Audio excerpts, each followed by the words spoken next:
This project came about because when I was in South Africa the first time I went there, I was met at the airport by this choir singing.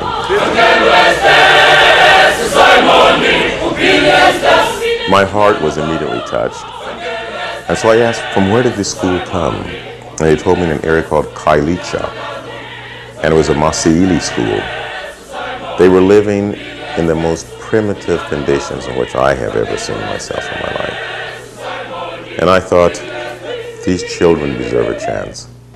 We're going to try to arrange that some of the students who really work hard and who are dedicated, we're going to try to arrange for some of you, if you want to maybe come to America and go to school for 1 year in America.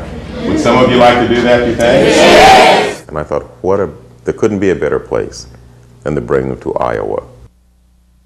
And so Simon said, Erdine, why don't you check about it and see if we can do this? And so when I came back, I got on the phone calling different organizations trying to find out, how do you bring students over from another country? Because I got a call from Erdine one day saying that I've got a responsibility or a job for you that you can't refuse. And I said, Erdine, tell me about it. She said, well, we had to figure out how we were going to do it. So a committee was formed to brainstorm on how to do this. This had never been done before. If you've worked with Erdine, you know that it's difficult to say no to her. Finally got everything going. It took 3 years. It took 3 years to get this going. If they don't show up, this will be the biggest practical joke in history. You know they're going to show up. We are all on the plane. We are on our way. Until I see the whites of their eyes, though. That's them. That's their flag. That's them, Bubba. You're coming as ambassadors from Africa, and we both have something to share. Simon Estes,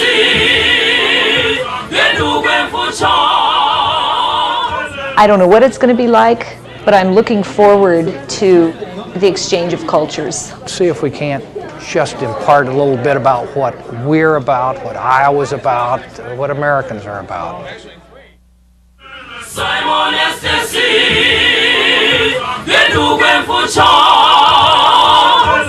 Simon Estes,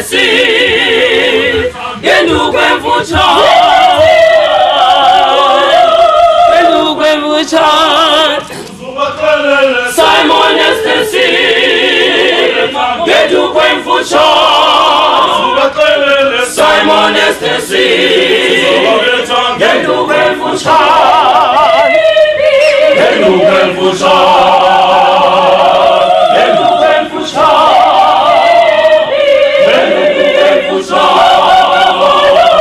Gedu Kwemfucha, Uzubakalele Simon Estes. Gedu Kwemfucha, Simon Estes, Gedu Kwemfucha, Gedu Kwemfucha, Gedu Kwemfucha, Uzubakalele Simon Estes, Gedu Kwemfucha, Uzubakalele Simon Estes, Gedu Kwemfucha. Gendo Kwemfucha, Gendo Kwemfucha.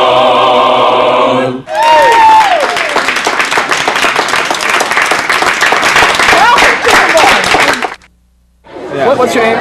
Temba. How do you spell it? T-H-E-M-B-O. Okay, and what's your last name? N-G-E-L-E. Oh, you're the man. Thank you so much. Enjoy. Music is just their life. It's part of their life. So we're happy to have them. Simon's sorry he couldn't be here, but I'll try and do what I can to take his place. Okay. I went to various churches and spoke to see if we could get homes for the children. And I had to do all of this before we could say yes, they could come over. We had to have host families for them for a whole year. And then we met with these families to see, this is going to be a whole year of school. You are going to be their mother and dad now. Can you do this? And the response was overwhelming, yes, we want to do this. They're all singing and they're on their way here.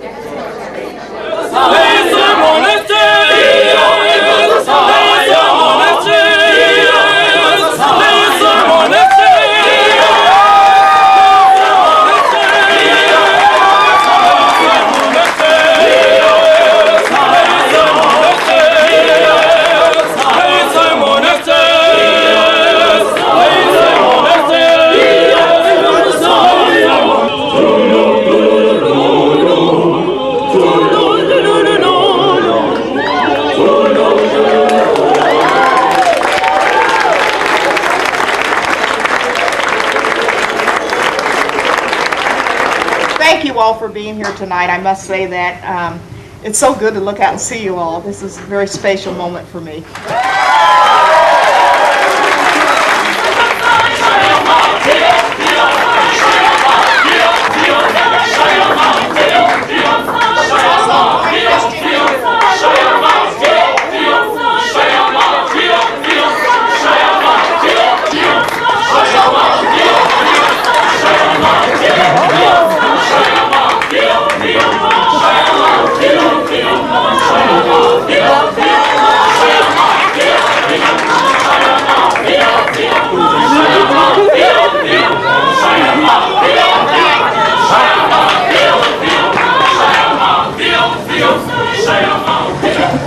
Yes, we're looking forward to a year with these two girls.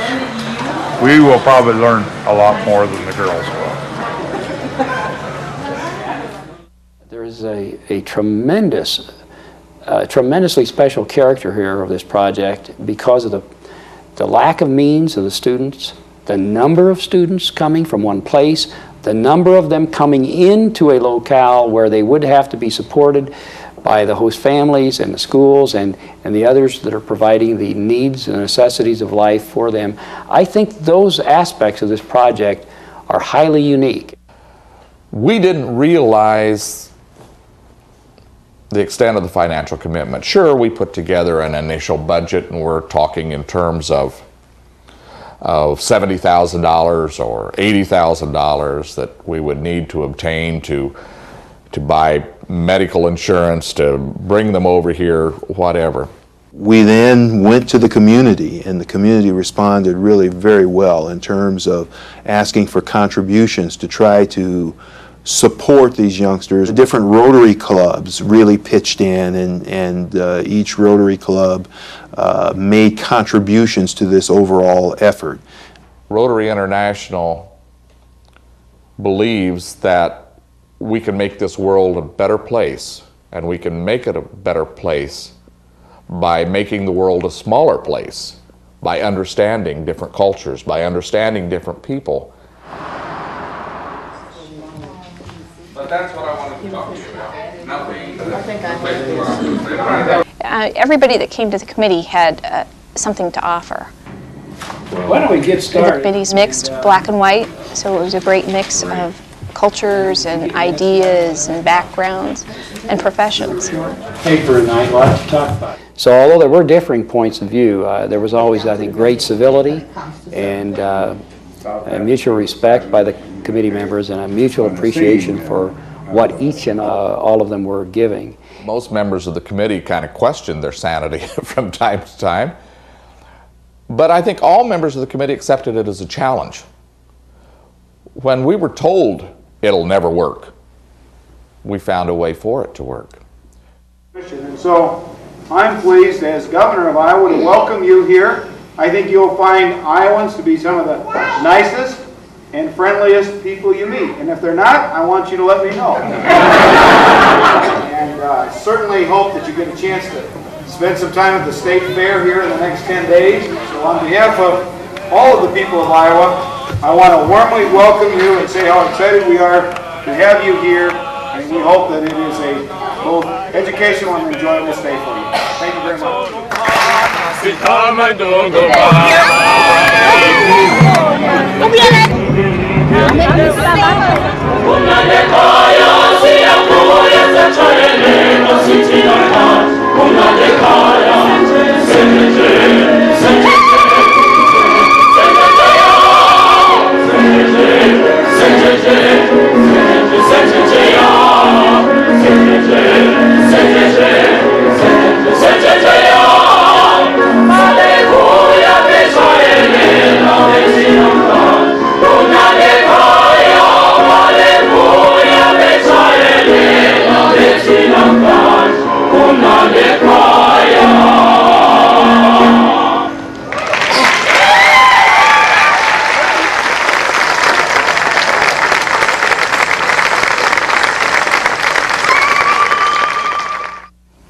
The very first thing when the kids got here, we knew that they were going to have the immunizations. Our Polk County Health Department and Dr. Connor really kind of took over the problem of the medical attention, the primary medical attention of these youngsters. We worked out a schedule whereby the youngsters would be seen at the Broadlawns Dental Clinic on a Saturday morning, and then they would come to the Polk County Health Department on the Saturday afternoon, and we were able then to go through the physical examination process. It took us all day to do it, but it was well worth the effort. Several of them tested positive for tuberculosis because tuberculosis, many of their family members had it, so they would test positive. They were not active, none of them were active, but 36 out of 40 tested positive for tuberculosis. So it required medication so that they would not become active. Those types of things we didn't think about. Bye now. Have a good day at school. I'll see you after. Bye. She'll have a day similar to any new student's first day at school.